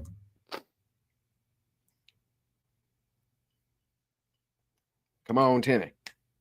Fuck you, Circle. He has filed for bankruptcy 6 times. I'm not quite sure he's the kind of CEO you want to refer to as a successful businessman. Let me make it clear. You can't seem to grasp. See, that even he got a chuckle out of that one, right? Even this motherfucker got a chuckle out of that one. Because there's no denying it. Hold on. I got to take that one more time. I'll take that one in one more time. Because earlier in the proceeding, he touts, being hired by the best businessman, Donald Trump, is all the praise that I need, or the whatever the fuck he says. But this is in response to that, which is beautiful. For bankruptcy 6 times. I'm not quite sure. Nope. I want to hear it all. How can we ask these warriors to train and perform the absolute highest standards when you are asking us to lower the standards to make you the Secretary of Defense simply because you are buddies with our president-elect? And by the way, he has filed for bankruptcy 6 times. I'm not quite sure he's the kind of CEO you want to refer to as a successful businessman. And fucking bullseye. Oh, bullseye. Hold on. Let me Let make it go. clear. See, you even had to get a little chuckle out of him. You even got a little chuckle out of this prick. Like, yeah, I got nothing to say to that. You're right. You're actually fucking right. That's kind of funny. So yeah, I'm gonna slide. I'm gonna not bring anything up so we don't dwell on that one. And yeah, I'm gonna slowly creep on to the next one. You got anything else for me? Got anything else for me? You can't seem to grasp that there is no U.S. military as we know it without the incredible women that we serve. Women who've earned their place in their units. You have not earned your place as Secretary of Defense. You say you care about keeping our armed forces strong and that you like that our armed forces are meritocracy. Then let's not lower the standards for you. You, sir, are a no-go at this station. Yes. So in case anybody was wondering, Tammy, that's going to be a no from Tammy. That's going to be a no from Tim. Thank you, Senator Duckworth. I would like to submit Let's for the see here. record A Who's letter next? submitted by Mr. Brian. Oh, this is it right here. That says. Here we go. Just after that total ass kicking that you all just witnessed, and the 12 or 13 or 14 disqualifying, undisputable, undeniable facts that Tammy, Miss Senator from the great state of doesn't I kind of forgot because of the ass kicking that I just watched. But yeah. I'm going to see if I can enter this into record now. This is going to be from Pete's kid, Pete Jr., who was, I could see that the tear marks on the paper from where he was crying, from where Pete was yelling and screaming at him to make him write this letter.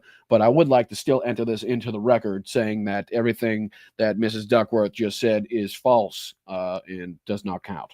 If I could do that.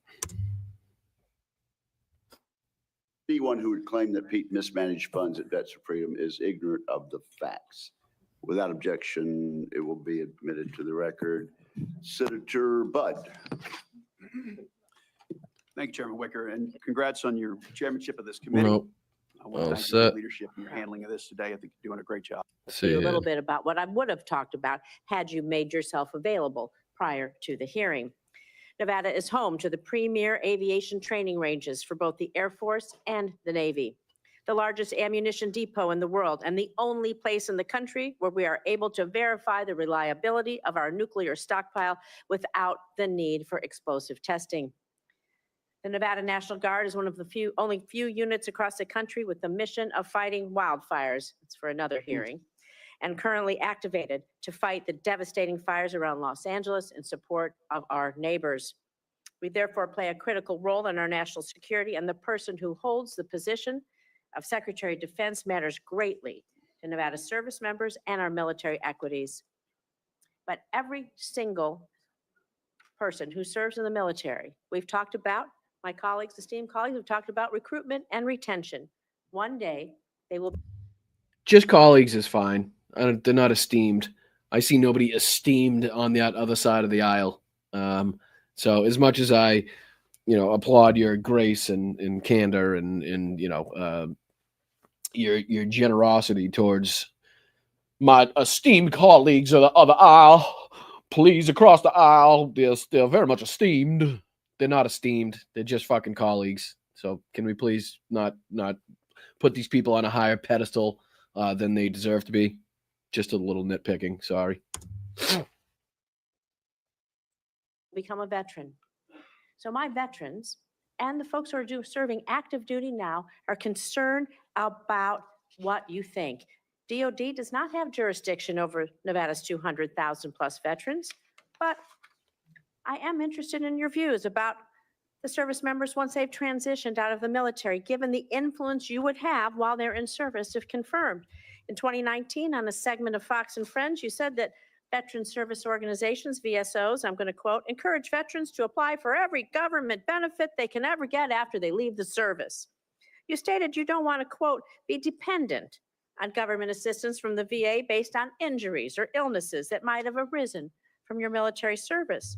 So I'm just going to ask you a few yes or no questions about veterans, understanding you don't have jurisdiction, but this is important to our morale. It's important to our recruitment, and is important to our retention, and it is important to how we respect others in this country. So yes or no, please. Do you believe that VSOs are wrong to support veterans in obtaining the benefits that they have rightfully earned and deserved when they signed that line like you did for your service? Senator, yes or no, veterans please. deserve the benefits they've earned. I have been in many battles with traditional veteran you would service agree that organizations over differences of opinion about how to deliver those services, yes or including no? Veterans Do you believe Choice, VSOs are wrong? which is VSOs is a very broad term. We were a VSO also, ma'am, but some of those services took a traditionally should they be able to help the veteran? He just as evidence to say that VSO is a very broad term. Who did he reference? Himself and the organizations that he used to work for. So believe me, they'll give anybody that fucking title, right? Is basically what he's saying. They gave it to me and the fucking the company that I stole all the money from and wasted all the money from. Obtain the benefits that they have earned, yes or no? Should anyone be able to help? Every veteran should have Right, thank rapid you. access to Do you all the believe that benefits that veterans they've should be earned? ashamed for Absolutely. having sought and obtained the benefits that they have earned? Do you think veterans should be ashamed to seek out benefits? Senator, I think Yes or we no? should be ashamed as a nation of the amount of veterans that commit you think suicide veterans because they hit a should brick be wall. ashamed? They commit suicide because is they hit not a the brick question, wall sir. of the I'm going to bureaucracy move of on. the I'm going to VA. take that And as a reformers yes. are not courage enough. How about veterans who suffer lasting it on. injuries or illnesses due to their military service? Do you think they deserve our support and assistance? I mean, your answers to these, they're too broad. People want to know, are you willing to support our veterans organizations that will help our veterans get every damn thing that they deserve because they signed on the dotted line to keep us safe, just like you did? I respect that. Will you? Senator, with all due humility, I don't know that there's anyone in this room over the last 20 years that have worked harder to ensure that our veterans are taken care of. It has So been do a you think passion veterans of are my life dependent on the- alongside with so many on this day. Then who? To make You? sure that veterans receive, and it is a recruiting crisis. But you've When said that veterans are veterans not are treated dependent. well. Nobody has worked harder than Pete Hegseth. Get the fuck out of here. He's been drunk the whole fucking time. Get the fuck out of here. All right, so we'll move on from that. I just wanted to, I think it was very important to show the ass kicking that Pete Hegseth received, very mainly from some of the females on the panel, which I highly respect, and I think that's exactly how he should be treated, considering the allegations and evidence against him. But don't expect that from people like Joni Ernst, I guess, right? Because she's already given it the green light. Somebody who said she's going to advocate for sexual assault victims and women in the military, I guess doesn't feel like she needs to do that or her duty this time. And again, as I said on, Blue Sky, and unfortunately it has to be said, and to all the military vets sitting behind Pete Hegseth, who are applauding his nomination, thank you for your service. But respectfully, you can go fuck yourselves, right? Because you have officially taken the oath that you've taken. You've thrown it on the ground, you've spit on it, you've torn it up, you've stepped on it, and now are officially campaigning to put not only our country, national security, but also the men and women of our armed forces in mortal danger. So you can respectfully, like I said, get fucked. So just wanted to make that point. All right, let's end on, I only got 15 more minutes, so let's see if I can end on something lighter. Let's get into, this is related, so I think this is funny. But yes, this guy's facial expressions, for some reason, are just some of the wildest in the game. The absolute wildest in the game. Do you guys know who I'm talking about yet? Huh? Do you guys know what I'm talking about when I say wild facial expressions? Lipping, right? Limping? No, limp. No, Jesus. Lip licking. Gee, that was a tough one. That might be something like the cops should ask people when they pull them over and want to test them for DUI. You could get them on that one. I feel like that's a good one. Can you say lip licking really, really fast? All right, let me see if I can get this one. Why it's showing me this ad, I don't know. I must not be signed in. All right, let's hear this instead. Secretary of Defense nominee Pete Hegseth No, was on thanks. Capitol Hill today. Pause. I'm going to bring it into the stage, but you guys might get a kick out of this one. Seems to be having to defend his position that he originally took up on Newsmax, even though he had already been contacted by not only Donald Trump himself, but by people in Trump's inner circle, telling him to, take it easy on Pete Hegseth, to, not air any bad press for Pete Hegseth. But I guess Greg Kelly isn't heeding the warnings. He doesn't give a shit, or he's just that desperate to get on camera, because he's back in action. This time as a guest on Newsmax on another show. So I just thought it would be funny, and we might get a kick out of hearing what Greg Kelly is now saying about Pete Hegseth since he's been on Capitol Hill fighting for his nomination. So let's check in and see what old Greggy's got to say. Seth defending himself against the mounting allegations, possibly hindering his nomination. Joining us now to discuss is the host of Greg Kelly Reports, Greg Kelly. Hey, guys. Hey, Good to lucky see you, us. Greg. Great to see you. How are you? What can I do for you? Well, Like that. This is like what a fake. This is like, I feel like what a Will Ferrell movie of what a TV presenter would be, right? This is the character that of like if Will Ferrell came up with another like Anchorman type, but like towards like a slimy New York rich kid, more geared toward like a Greg Kelly. This is the shit that he would do. Like, oh well, let me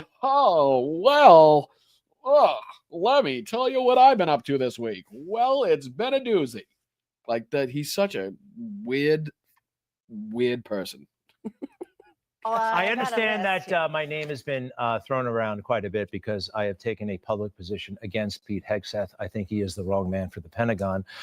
It really hasn't been thrown around all that much, Greg. I hate to break it to you.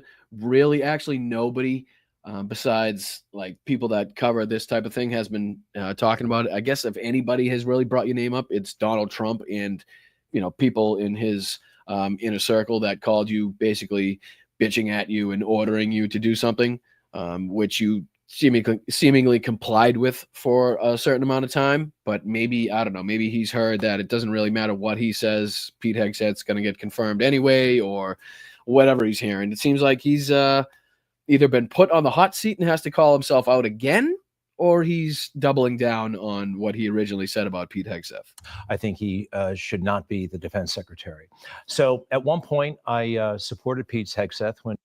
Okay, so he's saying he still does not believe that he should be defense secretary. Okay. The name came down. I did not think it was ideal by when you've when you've lost Greg Kelly again. any means. But Pete Hegseth had done something that I kind of liked. He actually called for the ouster of General C.Q. Brown, the chairman of the Joint Chiefs of Staff, who is a mutinous individual and deserves to be thrown out. Pete wouldn't have the power to do that, but that he said so publicly and seemed right. Just the fact that, hold on, totally insensitive in a good way to identity politics. I thought, okay, I can get behind this. I'll overlook all the other stuff that I am aware of. Okay, can I translate that for you guys? Can I just please translate that for you guys?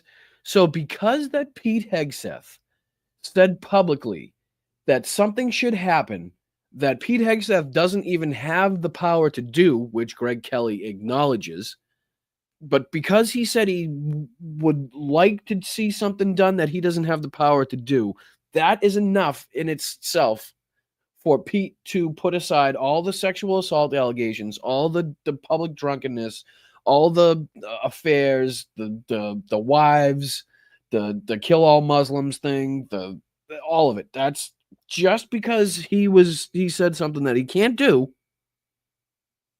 That's enough. Those are the standards Greg Kelly has. And quite frankly, it wasn't all that intense, but it got a lot more intense last weekend. I've known Pete. I actually first met Pete, I think maybe in 2006. What is this? Like, I don't even know what you would call it. It's not like an old-timey. I guess his hair is really old-timey. That's one thing. But like the facial expressions, like it's like he's trying to mimic him. Like he's trying to mimic somebody. He's trying to be something, but it's just like a smear of everything. Like the old, I don't know. 2008. When I was on the Fox News channel, he would come and promote the Forever War. He would come as an Iraq War veteran and say what a great thing the Iraq War was and how we. Right. That's somebody that, you know what? Obviously somebody with good judgment. Clearly somebody with really good judgment. And again, if you're like disgusting enough and it's obvious enough that Greg Kelly has no problem calling you out on fucking Newsmax, then I think you've really lost the fucking plot. Would you agree? Would you not agree? Would you agree or would you not? You were there for all the right reasons. And yes, no weapons. Sorry, and I know I keep sniffling. I feel like shit. I sound like shit and I'm sniffling and I apologize. Every time I do it, I'm like, yes, there's a microphone right there. I should probably mute that before I do that. mass destruction, but this war is going great. I disagreed with him. I disagreed with him strongly. I still disagree with him. But that's how Pete first made his name at Fox News, promoting the Iraq war. And I believe that he was doing it for political reasons, self-serving reasons. Pete,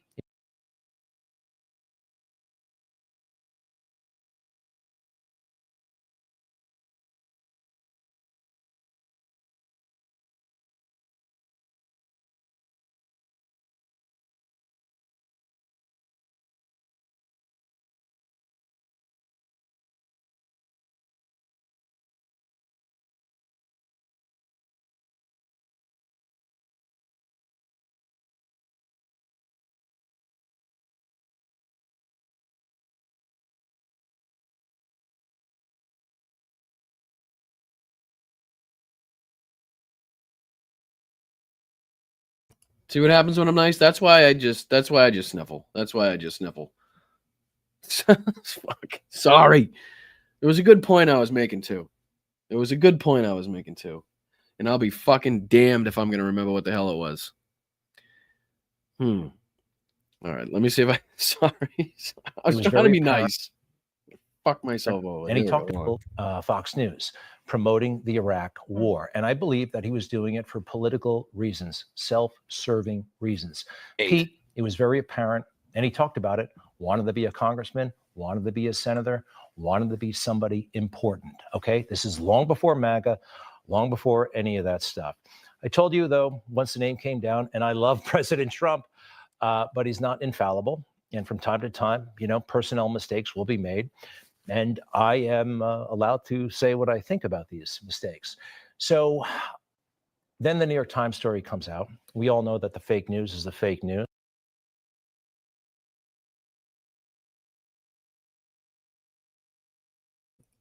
I'll be damned if I'll remember what that fucking point was. I do not. Thank you for the Robitussin fund. I appreciate it. Fuck. It was a good one too. It was a fucking good one. Of course, they all are when you can't remember what they are or repeat what they were. One second. Let me play this for a second. Right? So I won't rely on the fake news. I'll rely on what his own attorney has said, that Pete Hegseth signed a non-disclosure agreement and paid money to a woman who accuses him of sexual assault. I was once accused of sexual assault, falsely. I would never in a billion years pay that person a dime. Pete Hegseth, that doesn't sound like a fighter. That sounds like somebody who's blackmailable. And I'm not not a bad point by Greg, but I'll be damned if I'm going to give him any credit for it. But fuck, I know somebody said they could tell by my hand movements that I was making a good point, and I find that to be really fucking funny. But damn, what did it sound? Does anybody read lips? Does anybody read lips out there? Can tell me what I was saying? I'm struggling. Oh, I apologize. My bad. We only got 5. You know what? Let's do this. Enough of fucking Greg Kelly anyway. We're 5 minutes till. I'll get into the thank you to the super chats and everybody that gifted, and I'll let everybody get off to bed. I think I should probably hit some NyQuil, some Tylenol, some Robitussin, mix that into one concoction and see how that does. Sorry, again, there it is. I was trying to save you from that all show. But I couldn't help myself a couple times. All right. So Nikki, thank you so much. I do appreciate it for gifting the membership. Nikki with the $2 says, I will miss you, President Biden. And I have a feeling a lot of people that, didn't show up to the polls or let their inabilities to see which of the two candidates were going to be worse, regardless of what you thought on any of the policies that he had, prevent them from casting their vote, are probably going to find out really, really fast what they could have had, right? So thank you, Nikki. I appreciate it. Sheldon, thank you so much. Appreciate it. And you're very welcome for covering it. I appreciate you guys for bringing it up in the chat. Thank you, FreeVent28. I appreciate it so much for the €2. I do appreciate that very much. Moms, thank you. I hope you're feeling well. Hope everything's going well with you. Thank you so much for suggesting that we watch that as well. James, thank you so much for becoming a member. Celeste, thank you so much for the $20. What a fantastic contribution to the channel. I thank you so much for that one. Sheldon's back at it. That's the last normal president's address we'll have for at least 4 years. That's for damn sure. JD says we must continue the dramatic struggle for Joe and for future generations. Let's fucking go. Thank you so much, JD, for the $10 contribution.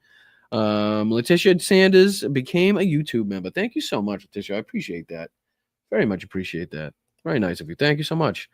Josh says with the $10 contribution, neither Pete nor Bondi can answer anything. By the way, Biden's farewell speech was like saying goodbye to a family member who with the rest of the family now fully appreciated, although we tried to stick up for him. Yeah, the Bondi thing, I didn't even get a chance to talk about that, but what a robotic mess. What a robotic mess he was. Everything. Yes, Senator. Yes, Senator. Yes, Senator. Senator, yes. Of course, Senator. That would be, I would love to, Senator. On the first day, Senator. Like, I don't know what was going on with that. Pam Bondi. All right. So thank you so much. Let's see. Did I go backwards? I think I did go backwards. So thank you again, Letitia. Josh again. Sam Elliott. You're all right, dude. Yes. Oh, so many good westerns. Not that Tom Selleck wasn't in a good, I like Monty Walsh is good. He's got a bunch of them actually. He's got quite a few of them. Let's see, a lot more. What is it? Crossfire Trail. That's a good one. Thank you, JD, for the Robitussin fun. I actually do need it. I feel like poo. Not coughing. Still not coughing. Weather for the inauguration, high 23, low 14, very windy. Yeah.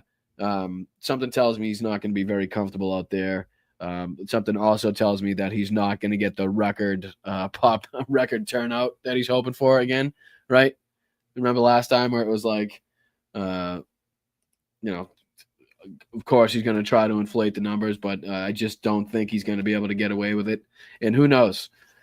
I don't put it past his own supporters causing trouble for him, getting so out of control and feeling like, their overwhelming mandate gives them the power to do whatever they want now, fucking man. That overwhelming fucking 1.5% mandate, that overwhelming 49% of the country that can't stand anything about them. Yeah, that one. Let's see here. Victor, thank you so much. And PB gifted a membership. Thank you guys. Anybody that contributes gifts to the channel, likes, shares, subscribes, becomes a channel member, joins the Patreon, gets a piece of merch from the merch site, which is getdemshirts.myshopify.com. That would be fantastic. I really do appreciate you guys. Don't forget to check out Left of the Box and Sandy and the conversation that we had. Check out her content. Make sure you shoot her a subscription and a follow if you like what's going on over there. And don't forget to come back on Sunday for Sunday show. We'll be chatting with Brittany Page from the I Doubt It podcast. So thank you guys. I appreciate you guys. I'm going to go get some gosh damn rest. And I think this might be the first time in blunt politics fucking history that I am actually getting out of here on the nose almost 2 hours from the time I started. So thank you guys. I appreciate it. I think I progressively sound progressively worse. I mean, I know progressive, but goddamn, this is just too much. I sound progressively worse than I did at the start of the show. But thank you guys. I appreciate it. Make sure you guys are taking care of yourselves. Again, get some rest, eat the right things, take care of your loved ones, hold the door for people. If somebody's struggling to carry something, ask them if they need a hand. Don't be afraid to leave the change I know this is tough for people, but I kind of do it. Leave the change for maybe the next person in line, or, you know, pass it forward. You never know what a little good karma could bring to you. So I appreciate it. I'll see you guys Sunday. Make sure you hit the like on the way out. Share this out so anybody that wasn't here and could see it live could see the replay. That would be fantastic. Oh, fucking Peter. All the way out the door. Let's fucking go. Appreciate you, dude. What a fucking amazing human being you are. Thank you, guys. I appreciate it. And an even bigger thank you again to the people that stay respectful in the chat, that even if you disagree with what I'm saying or what somebody I have on the show is saying, you're still showing respect to me because they are my guest and it is my show.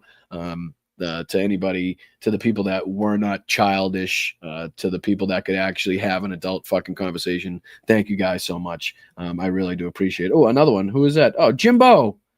Thank you, Jimbo. So Pete, Jimbo, everybody with the last minute donations. Thank you guys so much. You guys are really. Oh, Jenny Faye, I don't want to miss you either. Jenny Faye, rest up, stay hydrated, and feel better, Brian. Thanks for watching Biden with us. See you Sunday. Excuse me. Thank you so much, Jenny Faye. I appreciate that. And I don't want to forget to the Patreon members, to the people that joined us for the Patreon Zoom. The other night was hilarious. It was one of the better calls that we've had.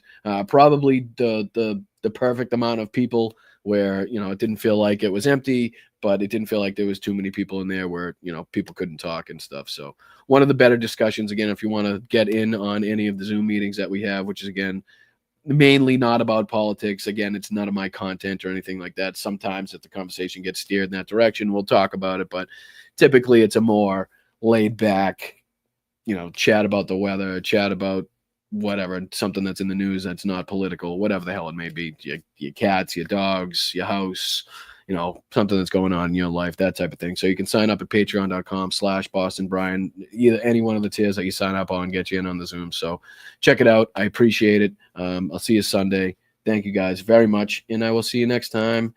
And I don't know, there was, no, nah.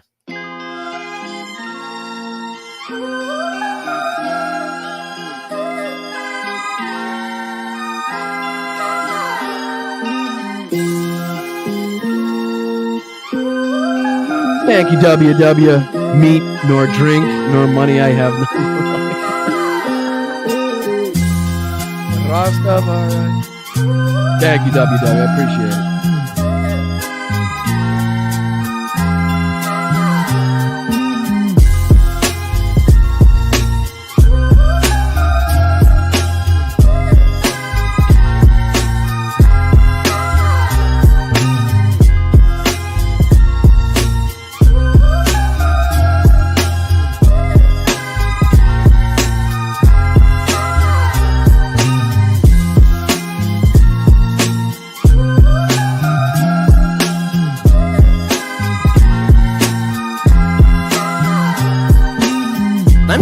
You're bashing the living shit out of Nazis. You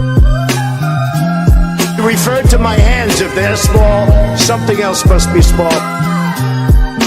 For the rest of my life, I have the curse that I have little hands. Little hands.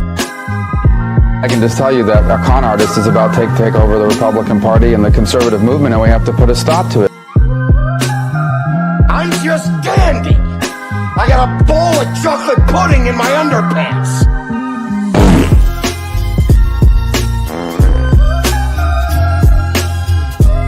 It feels so lovely to be here tonight. What a beautiful life. Give yourself a round of applause. You're so lovely. Everyone's so lovely. He builds the wall the way he built Trump Towers. He'll be using illegal immigrant labor to do it. Never fight uphill, me boys. Never fight uphill. They were fighting uphill. He said, wow, that was a big mistake. He lost his great general. And they were fighting. Never fight uphill, me boys. But it was too late. Gettysburg, what an unbelievable battle that was. The Battle of Gettysburg, what an unbelievable, I mean, it was so much and so interesting and so vicious and horrible and so beautiful in so many different ways. It represented such a big portion of the success of this country. Gettysburg. Wow, I go to Gettysburg, Pennsylvania to look and to watch.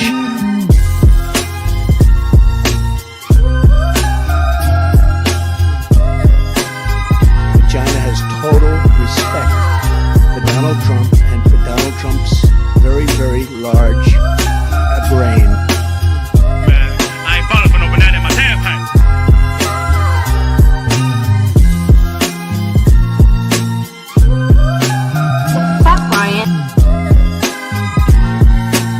Bad news, bad news. Even when it's good news, it's bad news. Tell the director to call the White House. Do your fucking job! Ah, go fuck yourself. Ah, go fuck yourself. Taking it back to Nevada where he's wanted for banging horses.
Its chief exports are textiles, footwear, and rice.